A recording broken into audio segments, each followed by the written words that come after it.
Welcome to our viewers and listeners around the world to the Enlightenment Podcast. At this time, as you know, if you don't know, you should go back and listen to our old episodes. We feel that it's crucial to engage in a meaningful dialogue, particularly about Palestine at this time, and to provide a context that is often missing, we find, from mainstream legacy media, and to talk about Palestine's rich tradition, history, culture, and what present-day Palestinians are doing in the world. Today, we're really thrilled to be joined by Ahmed Eldin, a celebrated Palestinian actor, producer, journalist, and activist. Ahmed, welcome to the podcast. Thanks so much. It's so good to be here. Ahmed has a very impressive media career, including previous roles with the Huffington Post, with Vice, and Al Jazeera Plus. His work includes an Emmy-nominated documentary, and he's received various awards, including the Amnesty Australia Human Rights Defender Awards, a Webby for his projects on Muslim New Yorkers. And during the COVID-19 pandemic, Ahmed ventured into creative pursuits, including parody accounts on TikTok and now podcasting. Ahmed's documentary, Queer Egypt Under Attack, won multiple awards, and it focused on the treatment of LGBTQI plus people in Egypt in particular. Hanan, let's start with our famous question. How do we know Ahmed? Yeah, well, we met Ahmed last year at a wonderful charity event for Gaza that our friend Suha put as a show. And it was really good to meet you, Ahmed, there and to get to know you. And also, most importantly, I found out you had a little role in my cousin Anne-Marie Jasser's film. So we're super Yes. excited. Yeah. So we're super Yeah. excited to have you with us. Tell me. I just want to quickly interject and say, at these sorts of events, you meet so many people. And I should admit that I'm not the best at remembering names. I tend to always remember, faces and the way people make me feel. But I remember seeing you towards the end as I was walking out. And when you connect with someone, even when it's fleeting, I don't know, I really believe in energy. And I think because I'm such an empath, I immediately felt like very connected. So I'm so happy to be joining you and growing that connection. We felt the same, absolutely, Ahmed. No, that's really nice to hear. The first question I wanted to ask you, Ahmed, is about your Mhm. connection to Palestine, being part of the diaspora, because of course we know there's been this ethnic cleansing, the forcing out of the country since 1948 and before and after. But despite becoming refugees, Palestinians like Hanan's family maintain this really strong love and connection to their homeland. And of course, it's in a way unsurprising, but very, very strong. Can you talk about a little bit about your family's diaspora story from Palestine, how it might have influenced or shaped your identity or your work? Yeah, it's interesting because in one way, it's so similar to so many other stories. We essentially all, I think, have one story, but so many different variations. And that is a story that, regretfully is about loss inherently, but also about resilience. And so the same is true for both my families, my mom's side and my dad's side. My father's side, and I don't want to get too biological. I mean, I should say historical, I should say, and chronological. But I think sometimes it's important because, what makes our story maybe slightly different than the norm is when I was growing up, it wasn't as though everyone in my family was talking about Palestine all the time that you see on like shows like Mo on Netflix or what have you, or even Rami's show. We were, I think trauma manifests in different ways. And for us, there was almost like, let's not speak about it. And when I would sort of gravitate towards, I was a very curious kid. I wanted to know everything. I thought I knew everything. And what I didn't know, I wanted to learn. And so, especially, we all, as you grow up, you want to figure out, like, well, who am I? And because I was shuttling back and forth, kind of answering your question backwards, but because I was shuttling back and forth, I always had these questions of like, but where are we from? Like when I was living in Egypt for 10 years, I used to speak Egyptian Arabic, like perfectly, essentially. لا يا ماما أنا مش عايز And then finally it dawned on me when I was like 10, my mom's like, tada, like, and for your English speakers, I'll just translate, like, we're actually Palestinian, that kind of thing. But But that's not to say that, like, Palestine wasn't everywhere. Our furniture, our the way we connect to each other, the language itself, the food, But my grandparents on my dad's side were forced out of their home in Jaffa, so 1948 Palestine, which is modern day Israel, because the city was surrounded by Zionist militias, and that was in the beginning of the Nakba. They were supposed to leave. They went to Gaza, then to Abbasiyah, just outside of Cairo. And the British Army had withdrawn in May, and their convoy was actually escorted by British troops. And like many families, they stayed a few weeks, and then they were told by the sort of Arab armies that had tried to go in that, oh, you can come back in a few weeks. And Israel, of course, or the Zionist militias, back then reported by the New York Times as terrorists. I just make it a point to say that because the New York Times today is very adamant about who they call terrorists and who they don't.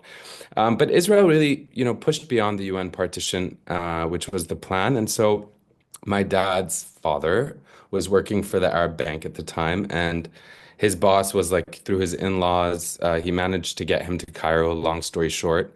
But then, to answer your question, they did what so many Palestinian families have done decade after decade. They went from Cairo to Baghdad, then to Basra. Then from Basra, they ended up in Damascus. Then he came to Kuwait, where I actually am sitting right now, in 1957 for a few months. And he eventually was able to permanently settle here because before Kuwait was officially a country, I mean, in the 30s, he had been one of a small group, a handful of teachers, educators that were brought to Kuwait to essentially build the education system. So that's my dad's side, and my dad was a young boy who went on that journey with them and, ended up studying on a scholarship, nuclear physics at UC Berkeley. And so, it's displacement for better or worse and sort of that shuffling between places and that search for belonging is something that's such a, I think, integral part of so many of our experiences. And my mom's story is equally, I mean, I don't want to get into it because I don't want to take up the whole podcast. But what I will say in short is she was born in Akka. 7 days after she was born in 1948, her mom put her in a truck and they fled to Lebanon. She was 1 year old in Lebanon. Then they went to the mountains in Lebanon. They stayed a year. Then they went back to Jerusalem and they were there 2 years. Then her father was working in Ramallah. So they lived in Ramallah, then in Bethlehem, then in Nablus, then in El Bire. And then eventually she went to high school in Lebanon. And then, well, sorry, high school in Nablus, then university in Lebanon, and then Kuwait in the 70s. So a story of loss, but also a story of resilience. Indeed, and I think just two comments on what you said. When they did partition Palestine, Jaffa was always supposed to remain Palestinian, but of course that didn't happen. And then also, I think the reason your mom was able to go back to Jerusalem is because at the time we still had the West Bank until 67 when they took that over as well. So just for our audience who don't know that, and I agree with you, a lot of sort of generational trauma. With Palestinians and shame and shock at losing their home and their country. Yeah. But and I think go ahead. I was just going to say, I always was a kid who asked a million questions, like why? And this topic was noticeable to me as one that like would elicit a different type of, no, khalas, I don't want to talk about it anymore. No, stop, I don't want to talk about it anymore. And it's not true for everyone, of course. Like I have cousins and brothers and uncles. But, as you said, the generational trauma and the way that manifests is complicated. Yeah, it's very complicated. And Ahmed, a path in the arts and advocacy, it's usually stems from a personal journey. So did you know, like Shamim from a young age knew she wanted to be a writer, a novelist, a filmmaker. I knew I wanted to be an entrepreneur and eventually a film producer to produce Shamim's amazing work. Did you have a passion for the arts and advocacy, or did it evolve over time, or is it something you always wanted to do? If you can just talk about the themes of your work and how did that come about? No, it's a beautiful question because it re requires someone to really reflect on their true motivation and what their real influences were. Um, I think the short version for me is that it's really an amalgamation of both. I think at a, nurture and nature. I think when as early as I can remember, I was putting on a show. If as much as the world knows me as a journalist, even now maybe slowly as an actor.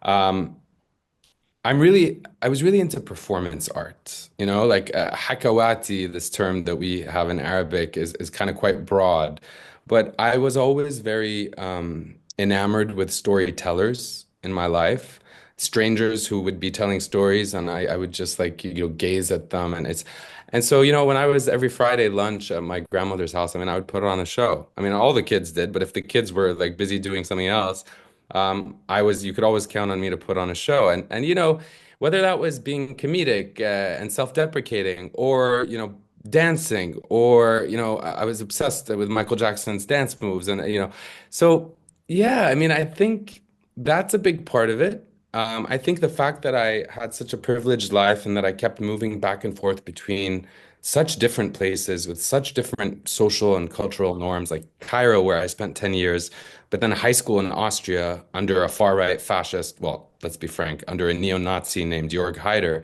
I mean, I've never experienced culture shock in my life until I was 14, moving from like the chaos of Cairo to like the order of like a very fascist led government in Austria for high school. So all this to say, I think that's when some of the micro and macro aggressions towards me, also I moved to Boston University. I went to undergrad there the year of 9/11, after 9/11. My name was Ahmed. So I would be remiss were I not to acknowledge the way in which those formative experiences as a teenager, um, being so feared, being so suspected.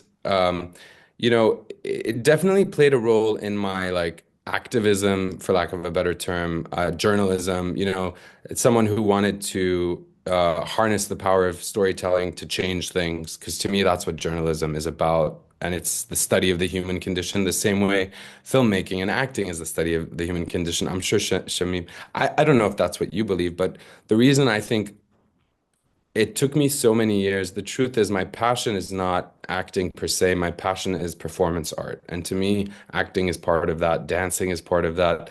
Singing, rapping is part of that. So if I were to have pursued my real passion, if I had that luxury or that knowledge at a young age, I wouldn't have been a journalist for sure.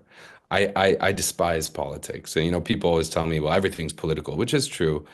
But I find politics to be so stifling and so filthy and so corrupt and so transactional, things that don't come naturally to me and don't interest me much. Yeah. Well, we'll come on to that in a bit and the importance, therefore, of journalism. But before that, I just want to talk about your interest in performance art and also this idea. I love that you were rattling off all these places. I didn't love it, but that your parents had to move to this confluence of Austria, Cairo. I mean, it's in a world where you have all of these different influences. You don't have the stability of a hometown, a home city, a home country like most people in the West tend to do. It has Palestinian heritage, your Palestinian heritage or artistic heritage.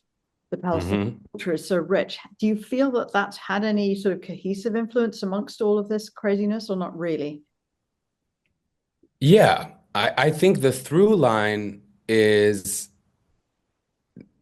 dare I say, resistance and resilience. And I mean resistance in the broad term, not in the sort of co-opted way that people tend to understand it. I've always had a healthy curiosity or a challenge in challenging authority when authority is not sort of explained. Like, I guess what I'm trying to say is like, you know, I've been to India when I was 20. I've been to Lebanon. I've traveled so much of the world at such a young age, and I'm so aware of how privileged relatively that makes me. But the through line, to answer your question more pointedly, I think is art, is poetry. I mean, I was I used to be teased at school, and that's part of why I stopped dancing. I would just dance. I mean, I was also very much into sports. Like I wasn't, for lack of a better word, like teased because I was a sissy. I mean, I was better on the soccer field than most, but also I loved to dance. I loved to drum, and I loved to like when my grandmother would knit, I was fascinated by the embroidery, and I was just I guess I draw from the Palestinian heritage of celebrating life regardless of the circumstances. And sort of like, Suhair Hamad, one of my favorite poets, like I don't know, I guess it's like music and rhythms and the stories I tell, and even the humor that I'm working on in this new series that I'm working on. Palestinian culture has taught me that art is not just an escape, even though it can be therapeutic. It's a weapon against erasure. It's how we keep our humanity intact, despite attempts to dehumanize us. I mean, I know these might seem like abstract things, but I think what's been a through line in my professional life as well as my personal life is this capacity to empathize with dehumanized, marginalized people, individuals and communities. That's why I love Puerto Rico. When I was 17 until I was 25, living between Boston and New York, I would go to Puerto Rico to feel closer to home. But I'm not from Puerto Rico, and I didn't speak Spanish at the time. I ended up, having a very traumatic experience many years later, being there for Hurricane Maria, and like enduring this crazy experience, and that kind of decimation is similar to what people in Palestinians in Gaza are going through. But yeah, I mean, like the one thing I'll say is I learned from the maternal side in my family, my mother and my grandmother, is like how they find hope, how they look towards the light, like how they pass time with useful skills. My grandmother's name is Mufida, which in Arabic means useful. Um, and I don't know. I think I've been really blessed and my father and my mother gave me such a varied sort of experience at such a young age. And sadly, I just had a conversation with my dad. He's like in his 80s. He's like, when are you going to settle down? And like, the right question to be asking. I ask myself that all the time. Sometimes your parents, you guys would know, your parents ask you things that you're already asking yourself, and then you like have a reaction. Here I am, I'm 40 saying this because, by a lot of society standards, one could say, that I'm not settled, or that success is settling down, having a family, But I feel really blessed, and I think, a legacy and a purposeful and a meaningful life can mean so many different things. And I think I have my ancestors to thank for that. Oh, absolutely, absolutely. And Ahmed, you mentioned Gaza, and I don't know if you had the same Gaza, same revelation as I had, is how few or how little people knew in the global north, especially about Palestine, our heritage. You talked about dehumanization as well, which is really what motivated us to start the Enlightenment podcast. I don't know if you had similar experiences, because I know you're quite vocal, and I'd love to know a bit more about that. I can give you the like sobering answer, and then I can give you the hilarious laugh out loud answer. So I'll try to spend more time on the latter. Growing up, I was definitely struck by how much of my family's story and the story of Palestine and my existence, our existence, was either misunderstood or worse, I would argue, ignored entirely in the West and in spaces that I ended up occupying. Um, that's why I think I gravitated towards journalism as well, and the arts and storytelling, because I had this need to, for my own sake, connect with people and connect them to Palestine in order for me to be more connected, since I was so separated, which is of course what colonialism is about, like separating the people from the land. But so that's the more serious answer. Uh, but I think, and I hate the term humanizing, but I'll tell you one thing, like. When I arrived to Boston, I was already awakened about Palestine, and sort of, I had a flag, and, I'd never lived there, I'd never been there. And yet it was a big part of my identity at the time, I was attached to it, if you will. And so, I there was too much, there was no space in student housing in Boston, my first year. So I wanted to live the dorm experience, but there was no capacity. So they ended up putting me in this like in Cambridge in a hotel that they sort of rejiggered the entire hotel or a big wing of it to be like dorms. So they just took out all the nice hotel furniture and like put in dorm furniture and like that was that. Anyhow, so I was in there and like, I'll never forget like the first few encounters I had, particularly with girls, with I would be playing my like, my mace or my hip hop or whatever. And I had the big Palestine flag and like girls would pop by, everyone's coming to get to know each other, a little flirtation, we're all teenagers at the end, and they would say to me like, "Oh my God, like hi, I'm so and so. I'm like Pam from New Jersey. I'm this from that. Where are you from?" And like, I'd always, granted, I'm not from Palestine, in that sort of, specific way, but I'd say, "Oh, I grew up all over. I was born in California, but I'm Palestinian."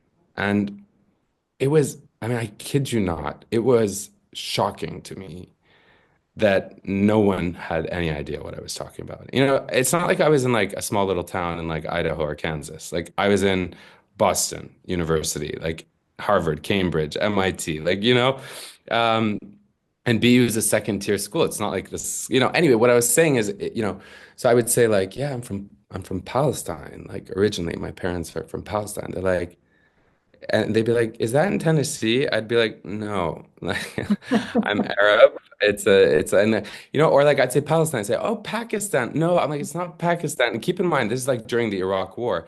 So then I'd like, what references can I tell them? And of course, I never wanted to say Israel at the beginning because at that age, I still had this sort of, insistence on sort of negating Israel's existence. And I don't mean that in a destructive way. I just mean, I was trying to come to terms with um, what the entirety of the tragedy that is what's happening in the Holy Land. And so, yeah, I guess I don't want to keep answering, but the point is, eventually they say Pakistan, and then I'd say like, no, it's like there's like kind of a war that's been going on for a long time there, and like America spends a lot of money on this place, and and they'd be like Iraq, Afghanistan, and I was like, oh God, I'm like, no, it's like and then I'd be like, Israel, and they'd be like, yeah, so they immediately knew Israel, Mm, but yeah. didn't even know. I mean, that was the depth of the erasure, right? And that was sobering, depressing, but I also saw it as a challenge. I was like, well, after you get to know me, you're gonna know a lot more about Palestine. I love that. Yeah, I think you had similar things, right? And when you were studying in Texas, and then like you'd say you're Palestinian people's Palestine, Texas. Uh, Yeah, yeah, I believe it. Is that yeah, true?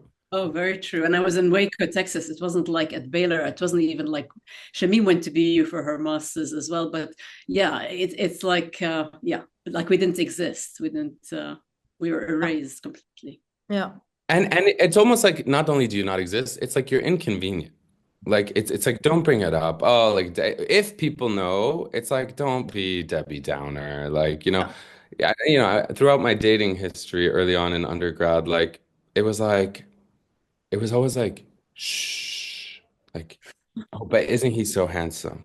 Yeah, yeah, he's Palestinian, but isn't he so handsome? yeah, He's Palestinian, but he's so funny and kind. It's like Yeah. and it took me a bit of time, even though I was quite familiar with American pop culture and entertainment and all that, to see just how demonized and vilified not just Palestinians after 9/11. I mean, it's like it was a real deliberate, well coordinated, and well funded tool to, I don't want to get too far down the imperialist rabbit hole, but it was tough to confront. yeah, very much so. And we're seeing it today, which we'll come on to. But let's go back to the 20s and earlier when there were dispossession massacres of Palestinians because these people, according to Theodore Herzl, in the words of David Ben-Gurion, needed to be just moved away, spirited away, like they are not human. So Mhm. when we come on to this Hasbro propaganda, talking of making up stories, that Palestine was a land without a people. already for people without a land. I mean, it's a Mhm. clear erasure of Palestinian history, Palestinian culture, and even now we don't. The Palestinians who remained in Israel in 1948 are called Arabs, not Palestinians.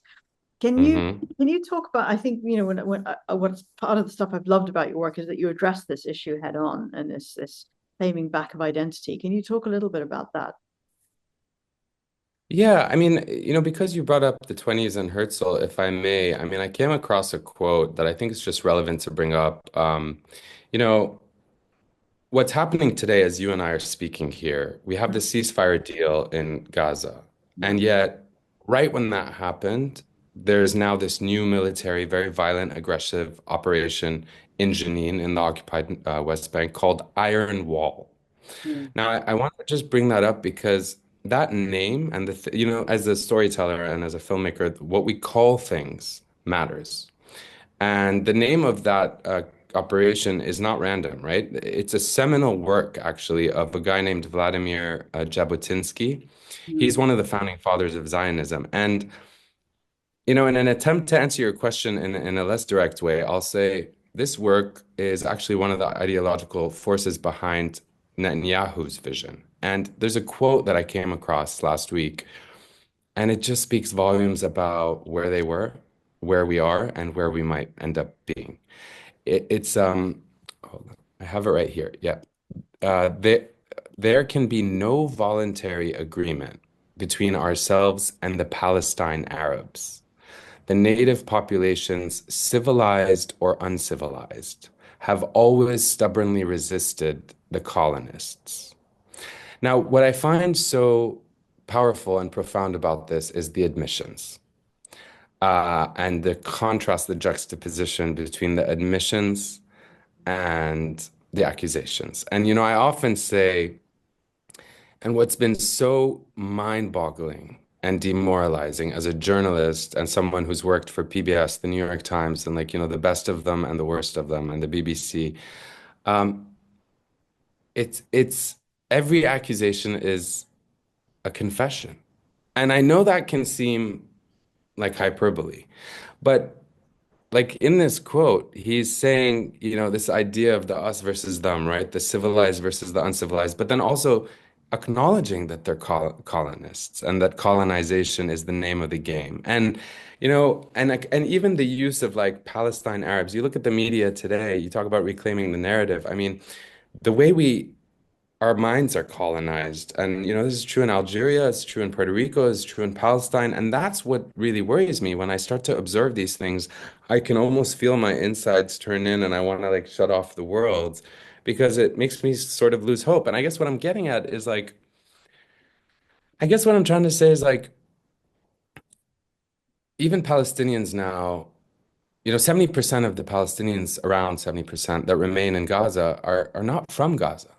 As Hanan, was referencing at the top, I mean, that like circuitous journey that I told you about, that journey that my parents and so many of us have gone, for for me, when we say أنا غزاوي in Arabic, or I'm a Gazan, if you look at the BBC, Sky News, CNN, it's always Gazan. If they mention Palestinian as humans, it's Gaza because it's this divide and conquer, and then we do it to ourselves. Like it's like this pride in Gaza because the suffering in Gaza and the siege in Gaza is the most oppressive. It's the most collectively punished area.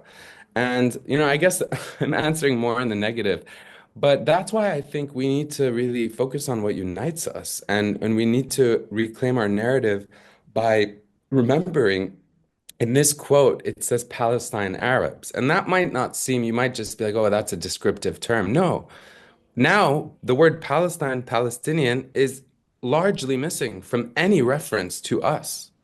Because, for as much as we hear Israel has a right to defend itself as a state, right? The Jewish state, the democratic state of Israel, it's the opposite is true for us, right? It's like as if, land without a people, people without a land, like as if we never existed, as if Palestine isn't a cultural identity, an ethnic identity. And look, I believe with my privilege, I acknowledge, I don't believe in nation states. Like, I, does a nation state have a right to defend itself, or does a person and a human being have a right to defend itself? So I guess I don't know that that answers your question.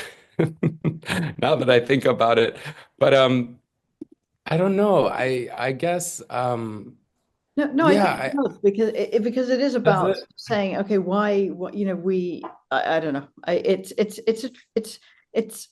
I don't want to say it's complex. It's long and it's involved, but it's Yeah. not really complex. I mean, at the end of the day, this idea that we can just lie about the situation and say there's an empty land waiting for us to come, to make Yeah. everybody feel better about, Yeah. removing nearly 1 million people, without any rights. I mean, we're not. It's inconceivable. It's inconceivable. I come to Canada and say I'm going to have a place here. I'll just knock on the house next door and take it. It just, Yeah. you don't. You immigrate, you work hard, you buy your place or you rent your place, Exactly. and Yeah. there's a Yeah. process. But that process doesn't seem to apply when there are Palestinians involved.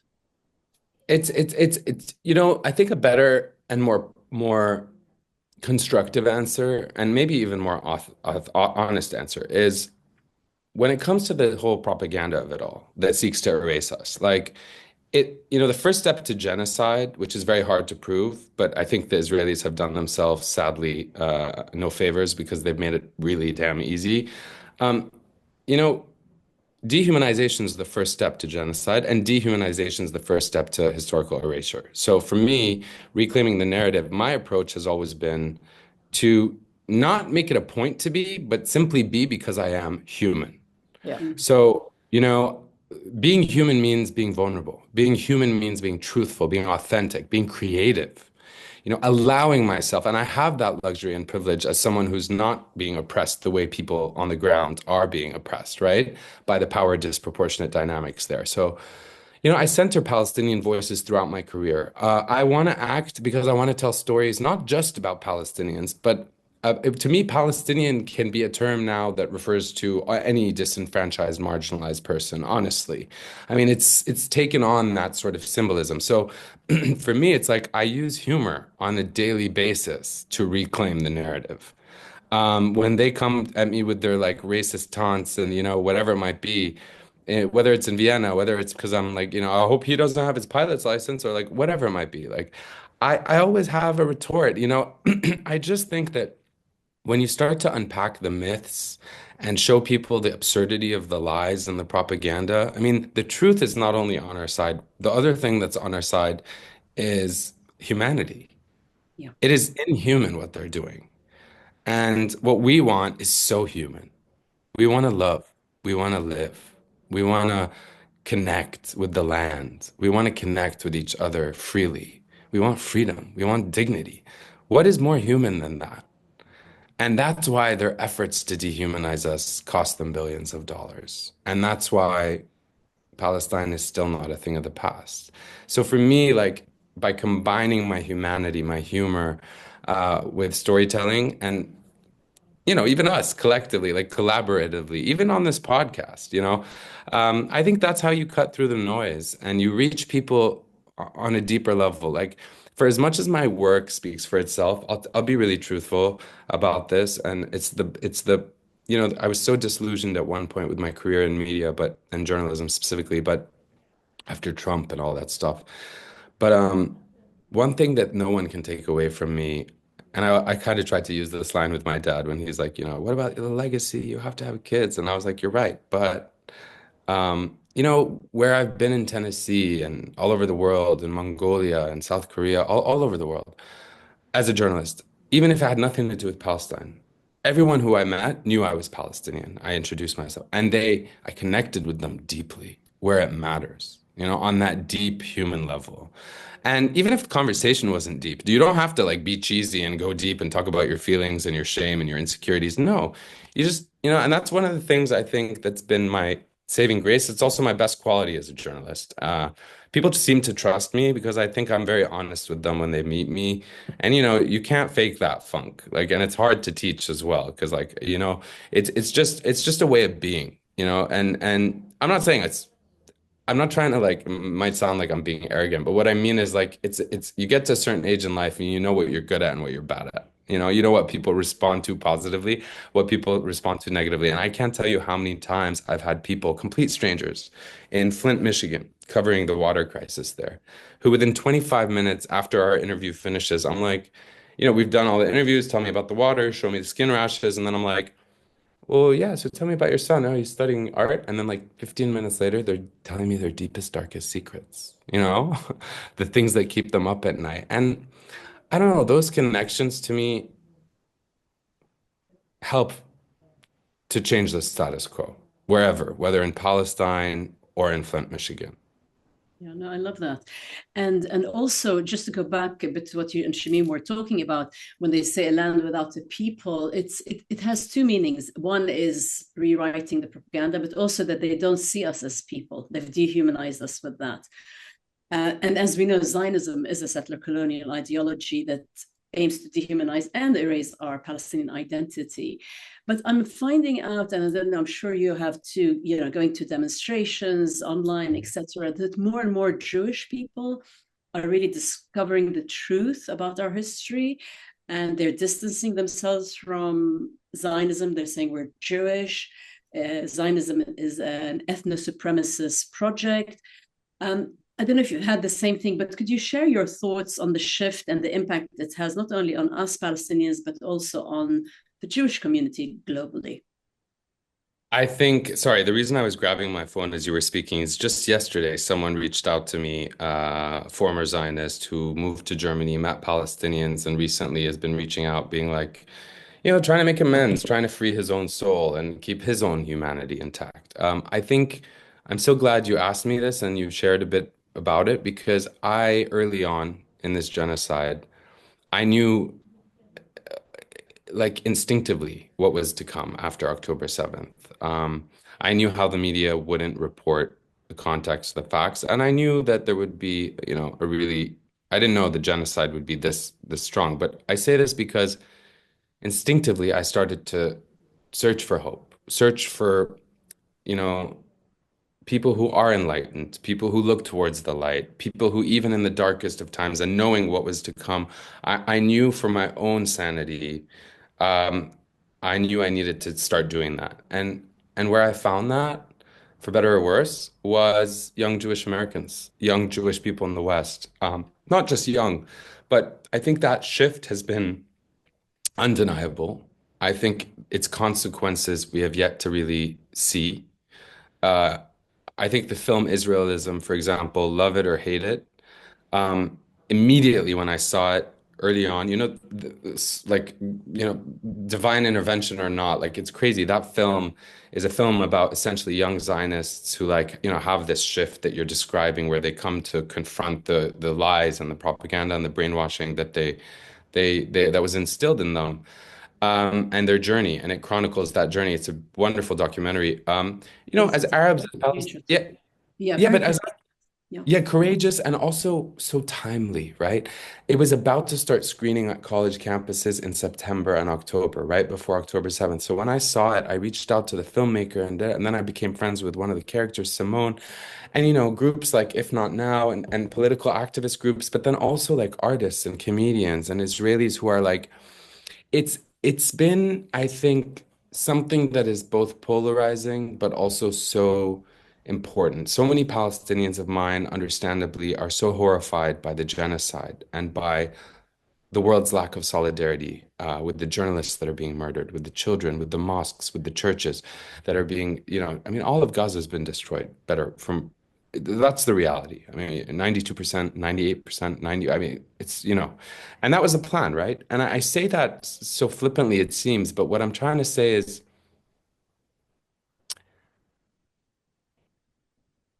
we can't free ourselves given the status quo and the power dynamics and geopolitics. I believe that. People don't like to hear it, but that is what I believe. That said, we play a huge role. And being unified as Palestinians in the diaspora and in occupied West Bank and Gaza, which is really hard because that's exactly the opposite of what they're trying to do, right?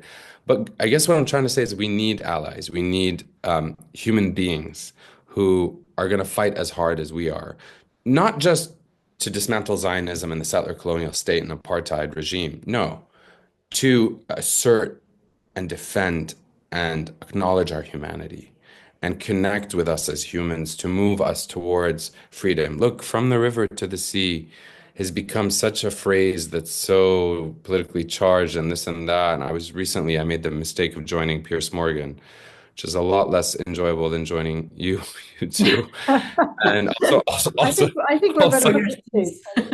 I mean, better looking, better, a lot of things. But the point is, this guy came on and flippantly was like, when they say that, it's a genocidal phrase and they want to kill all Jews. And of course, what are they doing, subtly or not subtly, equating Judaism to Zionism? And I'm so exhausted by it. But the reality is, to your point, there's a lot of people who still need to wake up.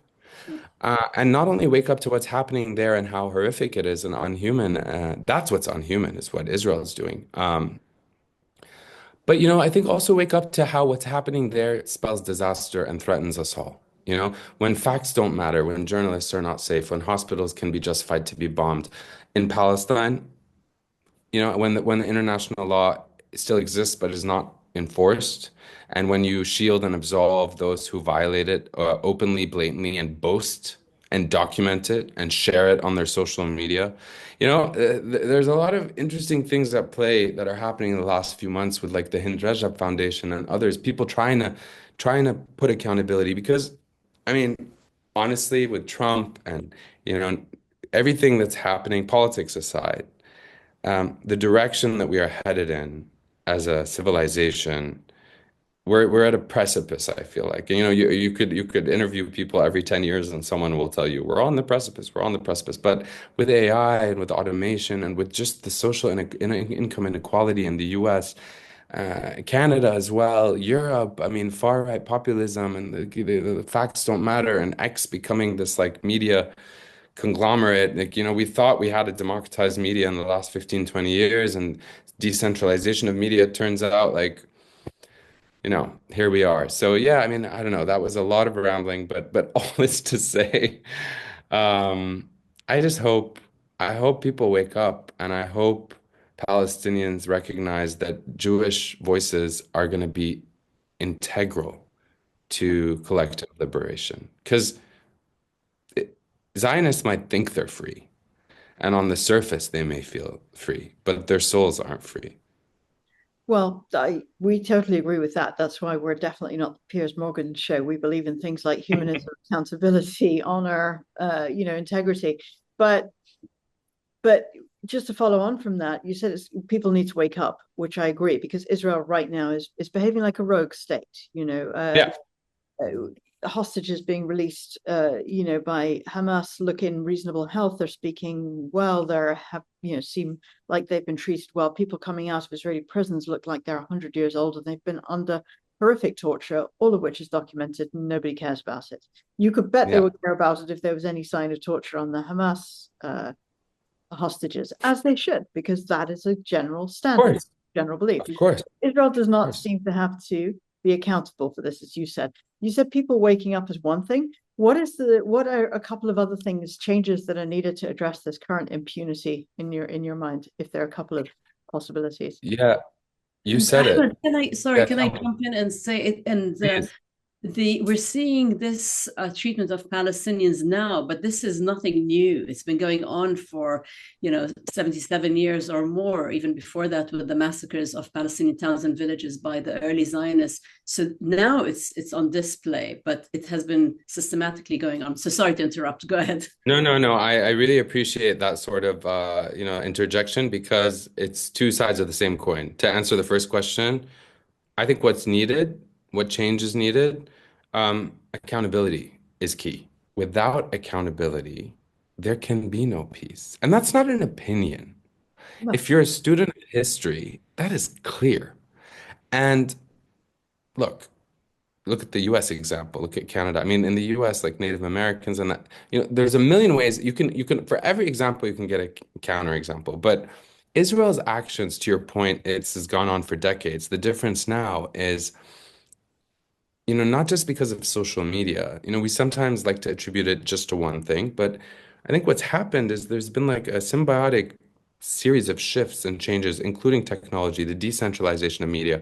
As you ladies will know, like there was a time not so long ago when it was really just like a handful of people who decided what is newsworthy, what is worthy of actually being shared with the public in one country, let alone the world. And it was white men who were protecting their interests. And we've come a long way from that, even though Elon Musk is a Have we? Eh, Uh, we've come some way from that, to be fair. But what I mean is, yeah, go ahead, please. no, go ahead, go ahead. Sorry, I didn't mean to interrupt. I was just gonna say, like it, the decentralization of media, the fact that this is being documented, the fact that, when Israel bans and does all the things they've been doing for decades, cuts off the electricity, cuts off the water, there are still mechanisms now that make it harder to completely have a media blackout or to completely like shift the narrative and only make it permissible to talk. There's the Muhammad al-Kurds and like even the role I played and that many of us played in our different ways. There are filmmakers who have access to things and you can make a short film as a Palestinian inside Gaza or in a refugee camp in Lebanon. You know what I mean? So khalas, like all these things in tandem. So I guess to answer your question, like for me, it's like history teaches us without accountability, you can't have a resolution or peace. It also teaches us that oppressed people, robbed of their dignity, robbed of their land, robbed of their freedom, are going to resist. A woman, a child, a teenager, a man who's sitting at home and a gang comes in the house, not everyone's going to resist in the same way, but like it's human instinct to have some form of fighting back. And what's so perverse is, governments that support Israel, particularly the US, have to stop enabling its crimes, right, with military aid. And at the same time, we can play our role with BDS, and it's crucial that we pressure our governments. And what's needed is a real global movement that centers around justice and intersectional justice, and that's part of climate justice. No one talks about the insane amount of forget the rubble that they're still digging their relatives out of, but the cost to the climate, the amount of carbon emissions that this genocide, I mean, the numbers are staggering when you look at those numbers. So, for all rogue states, I mean, we need to demand accountability for any state that acts in a rogue way. And I think you said it best, like, what was I going to say that was so perverse? Oof, there's so much that's perverse, I but I guess I lost know. my. Trying to narrow it down. Um, Yeah, I mean, but I think that accountability for me, it's always been clear that real journalism, is one of the key ways that governments and corporations or whoever it is are being kept accountable. mhm. And millions of examples of that. We love to watch those stories. We love to watch the Woodward Bernstein, the All the President's Men, Aaron Brockovich. Anybody who's kind of speaking truth I to love that movie. Ugh, Aaron Brockovich, one of my favorite movies. Yeah, but go on. and we never get tired of that because I think within True. us there's this innate need for accountability and for justice. You've I've seen on your Instagram feeds how great you are at sort of like marking up the front of the New York Times or the BBC website or whatever it might be. Can you give us just one Mhm. example or two examples of this kind of what's been said in a global context? Because the fact is the majority of people still rely on, they see something on BBC or they see it on the New York Times, they think it must be true. And Mhm. an example of something like this where you've seen it reported one way, but you've been able to uncover a different narrative, truth. Yeah, I mean, honestly, there's so much. It's like it's one of those situations where it's like I don't even know where to begin. I mean, this is where I think every accusation is actually a confession really comes into play. I mean, I don't know if you remember in the early days, and I don't want to like bore your audience with like things they might already know, but like, you know, places like the BBC, I don't know if this is actually what you're asking me specifically, but like, when whistleblowers come forward and they say that the BBC and German broadcasters are heavily skewing their coverage, like we always see the ways in which, despite the mounting evidence, like um, Doctors Without Borders, Oxfam, like UNICEF will all say one thing. Mm. Israel will assassinate journalists, then they'll call them terrorists, and then they'll create evidence that's fabricated, and then that evidence won't be real. I mean, I guess what I'm trying to say is like, I'm trying to think of a good example of this. Don't worry, but I just think, maybe even at the beginning of this whole Hmm. Nightmare around October 7th, I think there was a lot of claims made that were debunked. Nobody. Yeah, and Well, I also think, if I may, Ahmed, please. also the propaganda of the most moral army in the world has been exposed through alternative media versus mainstream media because of the world is witnessing this live streamed brutal mass murder and genocide of Palestinian civilians in Gaza. So I Hmm. think, traditionally, originally, had it been just the sort of legacy media, that would Hmm. not have been exposed. And I think the truth of the Israeli occupying forces and their immorality, and as you said, they're bragging on social media. Yeah. It's finally revealing the truth, isn't it, about these atrocities? And so that's another thing that's an impact of journalism and alternative journalism, I think, and Yeah. the work you do in particular, and others who have been speaking out, despite like Ali with the electronic intifada has just been arrested, and many others who have been Yeah. silenced or trying to silence them. You Well, know what's crazy? Go ahead. no, I was going to say that's a sign that in some ways working. That Working. Yeah. um, Yeah. No, no, for sure. You know what's wild that isn't being reported? Like, did you see Sam Husseini, a veteran journalist, was Yeah. at the last, press conference of Blinken, and they said that, the whole premise of a press conference is for journalists who are accredited to ask questions of the person who represents Mm. the power, the government. They didn't get around to the questions. And long story short, not only did they drag out this veteran reporter who's written for The Nation, who's written for the Washington Post, who's accredited, who's been in that room for decades, but then look at how CNN covers it. I mean, look at how any mainstream media outlet in the US covered it. Protesters disrupt Blinken's presser.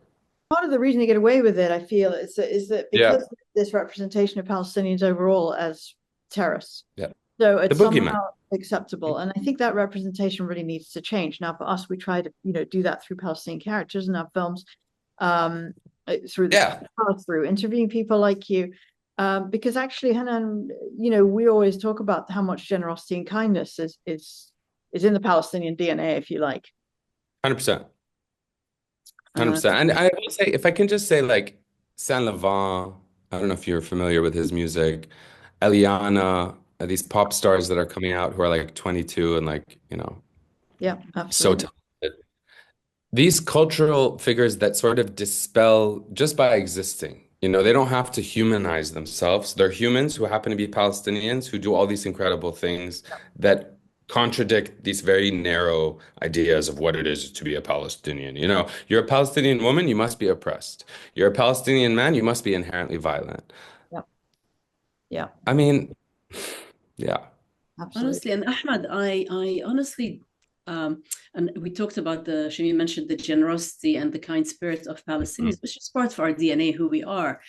But honestly, even I was taken aback by people in Gaza with being genocided, killed, brutally displaced, and so on, that they still thank their God, even though their children, grandchildren were brutally murdered, their hearts were beyond broken and shattered and beyond repair, and they still express gratitude in during this genocide. I mean, that was for me, it was like, oh my God, how much can you go through, have a heartbreak, and still carry on? I don't know what your thoughts are on that. It's weird. I haven't gotten emotional in a really long time, but hearing you say that so plainly got me quite emotional because it's been so heartbreaking to spend as many hours of the day as I've chosen, or any of us who've been choosing to pay attention. It's just been heartbreaking. It's been demoralizing. You feel helpless, you feel a million different horrible emotions, and yet, to your point, as you outlined, I also feel so inspired. I don't know if that's the right word. I don't know if I can articulate the emotions I'm feeling in this moment, but all I will say is I affirm that, sometimes I feel like it's complex because for them it must be survival mode. When they say Hizbi Allah, whatever, when they say thank God for their circumstances, even if their circumstances like are just so horrific, sometimes that can be lost in translation. But I think what it speaks to is not just like it's a resilience I don't think I will ever understand, honestly. Even if I've seen, if I get fatally ill, like God forbid, it's so hard to wrap your head around the horrors that they endured, not for a week, not for a day. And there's these things happen all over the world, but in Sudan, in a million countries, people live these very unfair realities. But in Palestine, the way they do it with gratitude and the way they give what they can to each other, the smiles alone on their faces, the kindness. And it's not unique to Palestinian, but I think it's like the question you asked me earlier on. It's like, is that nature or nurture? And I would say it's got to be both. We are all products of our DNA and our genes, but also our lived experiences and our ancestral trauma and our ancestral gifts. And I know it's been so incredible to watch Palestinians in the face of it all. When I felt like I've been losing my own ability to hold on to my humanity, and keep it intact. And then I see them being able to do it, even though this father's just lost. Like there was just a news report about a father who spent 8 years in Gaza doing IVF with his wife because they couldn't have a kid. Then he got blessed with triplets, and all three of them died, and the wife died. I heard And this. it's like I have family members who've gone through IVF and in our privileged world and freezing eggs in London and I don't know what. And it just puts things into context and in a way it makes me grateful for all that I have and all that we have. And so yeah, I totally agree with you. I mean, Palestinians are nothing if not like I think moving millions around the world and it sucks that it comes at such a high cost, but good for us. Yeah, absolutely, absolutely. And talking about a solution, because for me, a two-state is no longer viable. Yeah. This settler colonial project is an apartheid regime. I mean, Shamim's family have been through apartheid as Indians in South Africa, Yeah. so Yeah. it's an apartheid. And I really believe we need a single democratic state with equal rights for all, regardless of your religion, skin color, ethnicity, and so on. But that has to include justice, reparation, and the right of return of all Palestinians, which is recognized under international law. But I don't know if if you have a different perspective or a different path forward, different solution. Because I always ask people because it's good to discuss what could a solution look like that is long-term viable and just. I would agree with everything you said, quite frankly. Not because I mean it's like look, it's the people are very sensitive about this issue. I think anybody who's still talking about a two-state solution, I would invite people to question their motivation. Like, why are they talking about it? Why are they bringing it up? Is it because it's viable or because it's a distraction? Does it obfuscate or does it move us closer to dignity and justice for all? So I totally agree with you. I think, you know, I think single state, federal, like a Switzerland-esque fed, like, meaning it could be like a federal, like here, because I mean, we didn't even talk about like the reality of what's happening on the ground and what's probably likely to happen in the next few weeks under Trump and like what he promised Netanyahu and what Netanyahu and Trump have to do for their political expediency. But all that aside, abstractly, I think the only just solution is equal rights and dignity for all. It's the only sustainable solution. And we're living in such an extractive time. We need sustainable solutions and regenerative solutions to everything, including this conflict. I hate calling it a conflict, this situation. I think first and foremost, apartheid has to be dismantled. Israel is an apartheid regime. Anybody who doesn't want to acknowledge that is doing that for nefarious reasons. I mean, that it's objective at this point. We have there's consensus amongst not just NGOs, but anyone, doing their due diligence. And as you said, ensure the right of return for Palestinians has to be part of it. I honestly, as I told you, I don't care too much for nation states. National anthems don't mean much to me. Human beings mean a lot. and community means a lot. And so creating a society based on equality and justice for human beings, regardless of your religion, your skill set, your disability, your sexuality, to me, that's the dream, anywhere. And yeah, I think anything less than that is just another band-aid on a wound that keeps getting deeper. Yeah. And how do you, I mean, that's a hopeful vision. How do you keep hope when it doesn't seem to be happening, and motivation to do what you do? I like spend time with people who are multidimensional. I know that seems like, what is he? My mother gives me a lot of hope because she's overcome so much in her life, and I've had a front row seat to that. It might sound a bit cheesy, but it's true. Um, you know, I also derive a lot of hope from people who are so kind when the world's been so unkind to them. And there's so many people like that who I've met from Gaza who have managed to get out, as well as people in Gaza. You know what's crazy to me? Through my reporting and kind of amplifying people's voices in Gaza, particularly journalists, I've developed these strange virtual, like I'm single for what it's worth. No, you didn't ask, but I volunteered. I'm I'm single, and yet I'm in all these like situationships virtually. And what I mean by that is like, if I don't hear from someone who sends me a rose and like a special emoji of like fish because I know it's their dream to eat fish, but they can't eat fish because, this guy in Gaza or this young woman in Gaza, like there's all these people who have now entered my life, and hope requires imagination.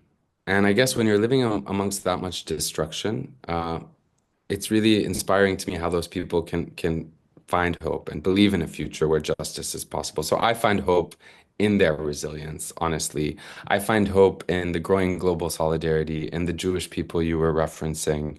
I find hope in Jewish people who have so much to lose, and including being ostracized from their community and still feel a need to go out, whether it's motivated by guilt, whether it's motivated by whatever. I find hope in that. And, I find hope in like being in Anne Marie's film because for that segue I make, because even though it's a small role, being on that set was so nurturing. And I learned so much, and it made me believe in expanding my own possibilities. And like that's what we all want at the end of the day, you know? So yeah. Yeah, no, I love that. And I love that you're expressing through many different mediums your storytelling, whether through, like you said, My friends dancing. disagree with you. I'm sure they do, but it's important. No, I really appreciate that. It's No, yeah. really.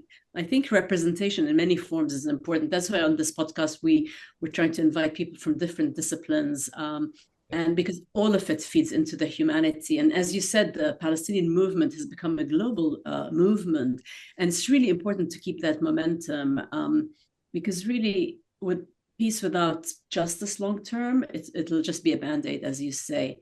And activism in all these forms is crucial. So Yeah. how would you, if people are saying, okay, Ahmed, what advice do you have for us? How can we make a truly meaningful impact and difference to Palestine, to the world? What's your advice? I struggle to give advice because I feel like I have so much of my own advice I need to follow. But no, I think start where you are, you know, uh, you know best who you are, what your skills are, how your voice can be impactful, what platforms you have. And I don't just mean like Twitter or X or Instagram. People have all kinds of platforms they might not realize. So, how to be impactful, educate yourself as well. And education is nothing, well, I'm very blessed. I come from like my parents and my father in particular and his dad. Education is really something, and in Palestine in general, like, I think we pride ourselves on, even the fallah, even the farmer is educated about his soil and what's good for it and what's not, even if he doesn't, know physics or Voltaire, which many do. But the point is, um, education is an ongoing process. So educate yourself, stay in the know, challenge misinformation, and honestly, try to live like print. I struggle with this, but like well, I'm not going to tell people to boycott this, that, or the other. But if you look at history again with South Africa, and I'm sure Shamim, like you know exactly what I mean, there needs to be collective action and collective lines drawn and a recognition, whether you're protesting, whether you're creating art or a poem, whether you're just having conversations with your coworker about that video you saw and that you want to let them know is happening. It sometimes we think actions that don't matter unless it's like a big action, but I really do believe like incrementally small actions lead us generally as the big blob of humanity that we are into the right direction. I hope that's useful. Very, Very much very. so. I wanted to ask you as we kind of bring this towards a close, what are your current projects and your future projects? I mean, is there a big 5-year vision that we should know about? What's getting Oh you? my God. I wish can you help me come up when we stop recording Well, what my I'm five-year thinking I'm about very good. roles as we speak in future films. great. For yourself, because gosh, acting is such a tough profession in that it relies on so much other stuff. But for your own self, you're writing anything, is there anything that you're excited Yeah. about coming? No, I appreciate the question so much. In the short term, I'm working on a cool project that is more of what I've been doing, but in a different way that'll allow me to maybe flex some of my more performative muscles. Not that journalism itself isn't very performative, but for better or worse. I'm working on a small series with Al Jazeera, possibly. Not news in the way that people expect from a place like Al Jazeera. So a bit of, dare I say, levity and satire. The Daily Show is very successful and it's like a big show. So we're gonna start experimenting. I don't want to give it away, but like I have ambitions. I was gonna do this with a production company in Europe.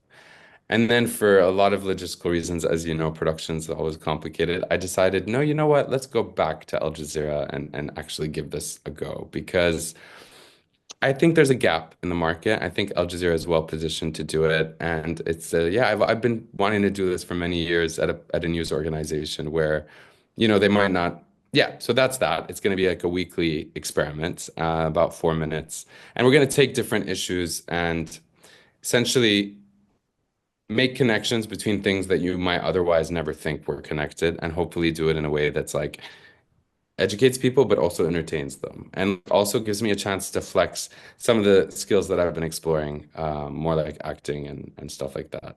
Um, I'm working on a product called NewsCord that I want to plug. It's a tool that leverages AI to help us make sense of the news by comparing. It was born out of the genocide. So NewsCord, we just launched the app. It's really cool. We're working with people in the UK, organization called Accountable Media. It allows you to like use AI to click a button, fill out a form, whether you want to complain about this organization or this news article or that news article. So I've been working with this guy named Nima, who's the founder. He's incredible.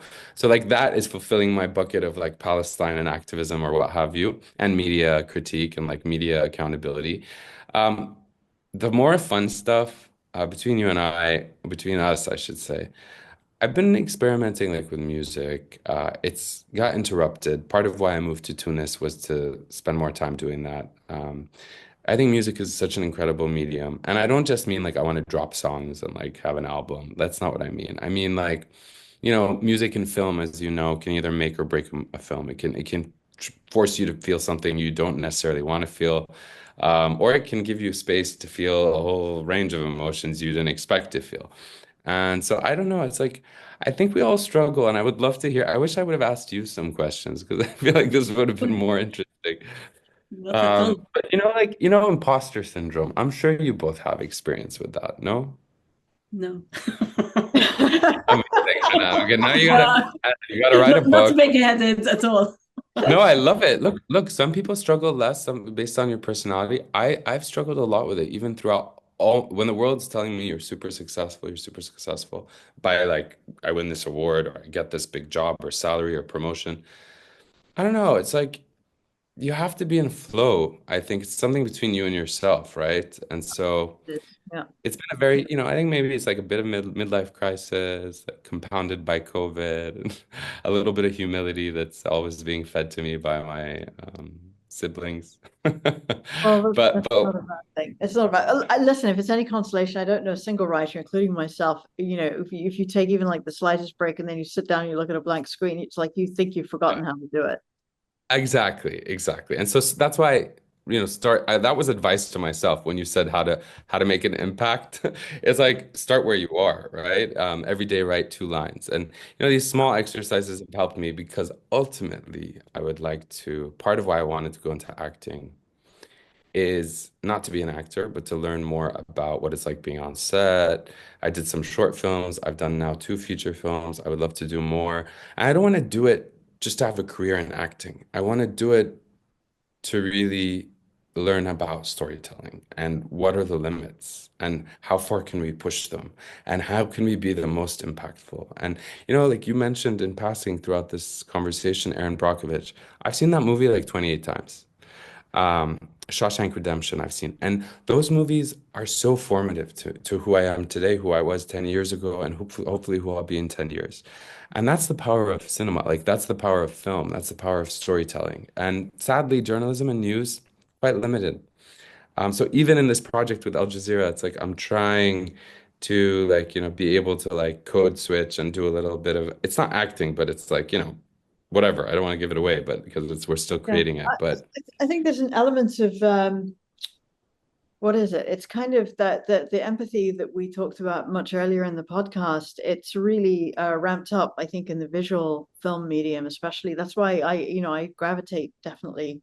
We do more towards narrative features because, somebody will watch our new film Polarized and say, "Oh, I never thought about Palestinians as being, young female entrepreneurs who have their own businesses." So, even something like because it's then wrapped up in a love story and a yeah. family, the story of a family, working out their issues, and it becomes something that you don't think about. It's not like taking your medicine, which sometimes watching the news, sometimes reading a piece of journalism can feel like I should inform myself. So there is that 100%. thing where both No, it's put elements. so well. Yeah, Yeah. but Ahmed, also we need like when Shamim and I, our second film, sorry, The World Unseen, won so many awards, SAFTAs in South Africa. The host was Trevor Noah, and nobody knew Trevor Noah at the time, and he was giving out the awards and hosting it. And I think then he's moved on to use his voice and his comedy and platform and eventually activism. And the Middle East Yeah. doesn't have.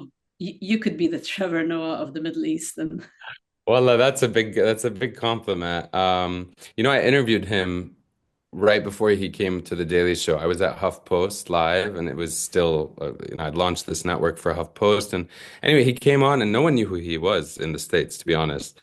And he was really humble and like, funny.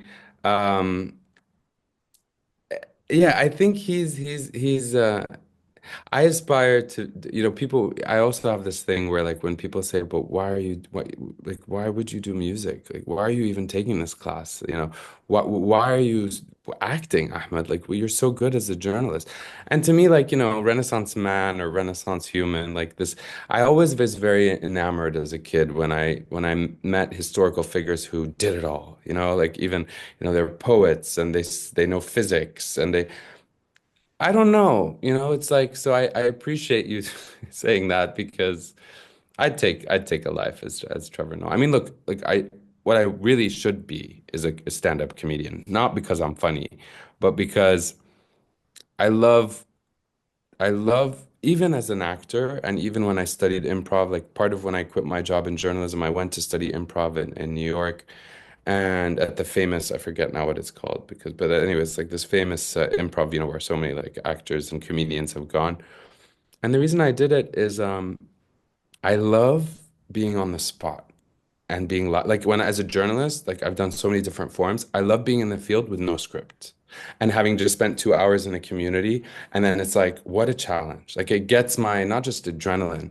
To me, that's when I feel most connected to myself, to other people, and to humanity. And so, stand-up comedy, even these days, I don't know, you might know more because sometimes on set when it's scripted, certain directors, certain approaches, like you allow sort of, well, let's just go with it. Let's see what happens. And sometimes I've heard, beautiful moments come that could have never been scripted, essentially, Oh as yeah. much as, right? Yeah, Am I, oh, am I wrong? absolutely. I mean, I live for that as a director, which is why I love actors so much. Um, Yeah, because you really want to try to bring out something that's between the lines or not quite there in the script. In an ideal world, it's not always possible, but that's what you strive for because then you're getting the confluence of everything. Uh, exactly. yeah, One but thing I want to say, go ahead. Go ahead. no, no, no, not at all. Okay. The one thing I just want to say on that note, because you are a director, and because I've worked with some directors who don't have a lot of experience, and then worked with some who do, Anne-Marie being one of them, I learned so much from her, even though we were only on set for a few days. But there was a guy named Firas Jalbout. He's a young Jordanian director, and his short film that he cast me in went to Cannes, and it won the Cannes. He won awards here, there, and everywhere. He's so talented. I bring this up because, oh my God, I hope I got his name right. Anyhow, I'm really bad with names, but the point is, on set, I was so caught up in acting and playing the role and reading the lines and memorizing the lines and what's the direction and he had this very it was brilliant looking back. Like he would like take me to the park outside and be like, Ahmed, I don't know, what do you think it should be? Like when I'd be like, how do you think that if I and the way he challenged my understanding and notion of what it means to be an actor as a director in that moment was so liberating. Quite frankly, I'll be honest, most of my scenes that we filmed are not in the movie. And I, of course, in my insecurity, I was like, oh, that's because I sucked. And he was like, no, because the character is like a ghost and I don't want to give it away, but he dies. And so it's like my voice is there, but I'm only at the beginning. But point is, something inside me clicked. And what clicked is I knew that I had to not act and I needed to just embody the character and believe it myself, but I had never experienced that feeling. Mm. And honestly, the next time I acted was in Anne Marie's film. And even though my role was smaller, everything shifted. And I was able to sort of, and even the imposter syndrome starts to go away. And then it's like, expanded, like it's limitless possibilities. And I don't know. It's like, those people and the directors, that's why I mean, I learned that like now I have a newfound respect. And not that it didn't exist before, but what a challenging job you have. I mean, honestly. And yet, and That's what I love potentially about it. so rewarding. I mean, I've worked as a producer, I've worked now as an actor, and I know those are also challenging. But I'm in awe of directors. When they do their job right, I'm like, wow, I don't think I could do it. I hope one day to be able to direct a film, but I don't know. It's a tough Yeah, job. it is a challenge, but I think at the end of the day, what you're trying to do is facilitate everybody who's really good at what they do individually to find Yeah, their flow, but all going towards the same vision. And if that's we what I could mean. do that It's with world leaders in politics, wouldn't we all be in a fantastic situation now? Wouldn't that be so much better?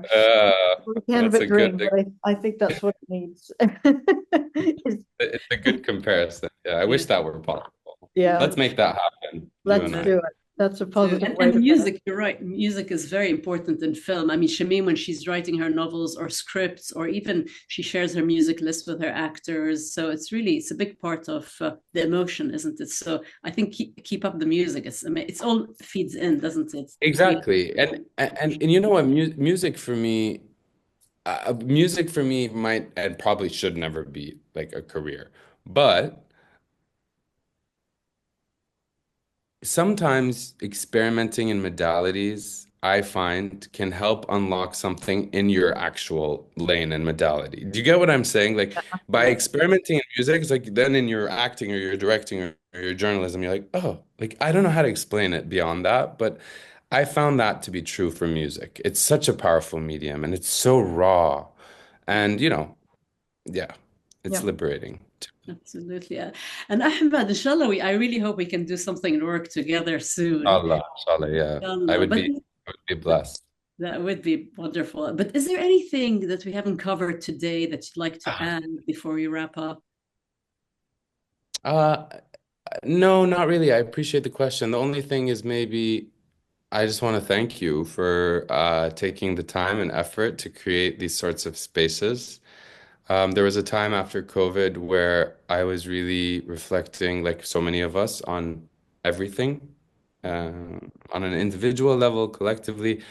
And I sometimes am nostalgic for that time.